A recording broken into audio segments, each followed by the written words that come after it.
যদি বাংলা ইন্ডাস্ট্রির কথা বলি তাহলে মাথার মধ্যে কি আসবে? বর্তমান সাকিব খান, আফরান নিশোর কথা বলি। তবে এই সব কিছুর মধ্যে একটা জিনিস কি কেউ লক্ষ্য করছে যে আমাদের বাংলা ইন্ডাস্ট্রি আগে কেমন ছিল বা বর্তমানে বাংলা ইন্ডাস্ট্রি কেমন? এই দুইটার মধ্যে পার্থক্য অনেক বড়। তো আমাদের ইন্ডাস্ট্রিতে নতুন নতুন কিছু করার ট্রাই করতেছে সবাই। আমাদের ইন্ডাস্ট্রিতে নতুন কিছু প্রেজেন্ট করার চিন্তা ভাবনা করতেছে। এই নতুন কিছু প্রেজেন্ট করার যে চিন্তাধারাটা, যে আকাঙ্ক্ষাটা, সেটা মানুষের দ্বারা স্টার্ট হয়েছিল, সেটা হচ্ছে রায়হান রাফি। এই রায়হান রাফির সাথে যে যুগলবন্দি ছিল সেটা হচ্ছে সাকিব খান। অবভিয়াসলি আমি তুফানের কথা বলছি। সেই তুফানের মাস এন্টারটেনমেন্টের যে মুভিগুলো প্রেজেন্ট করার যে চিন্তা ভাবনাটা গ্র্যান্ড আকারে, সেটা কিন্তু এই মানুষটাকে দিয়ে শুরু হয়েছিল। এই রায়হান রাফিকে দিয়ে শুরু হওয়ার পরবর্তীতে আমাদের মধ্যে একখানা হোপ আসছিল যে ভাই নতুন কিছু হবে। সেই রায়হান রাফি আর সেই সাকিব খানকে দ্বারা আরো একখানা হোপ ক্রিয়েট হচ্ছে আমাদের এই বাংলা ইন্ডাস্ট্রিতে, আমাদের এই ঢালিউড ইন্ডাস্ট্রিতে।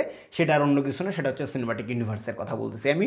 আর এই সিনেমাটিক ইউনিভার্সের কথা যখনই মাথার মধ্যে আসে তখনই কোন জিনিসটা আসে? অবভিয়াসলি ভাই মার্ভেলের কথা আসবে, কারণ এই মার্ভেলই এই সিনেমাটিক ইউনিভার্সের জন্মদাতা পিতা বা জন্মদাতা মা।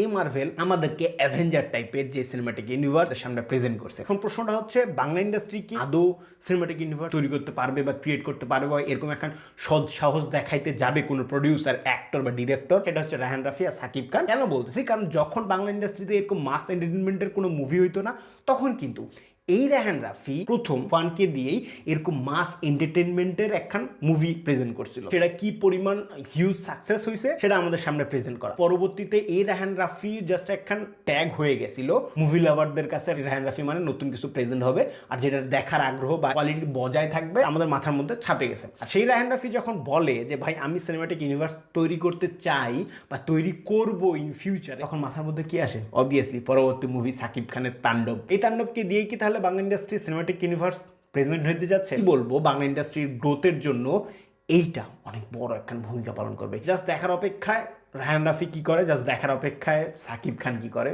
কারণ এই দুইটা মানুষই না বাংলা ইন্ডাস্ট্রি অর্থাৎ ঢালিউড ইন্ডাস্ট্রি উন্নতিটা আমরা বরাবর দেখতে পারি। তো জাস্ট দেখার অপেক্ষায় কি হয়। আজ এ পর্যন্তই, বাই বাই।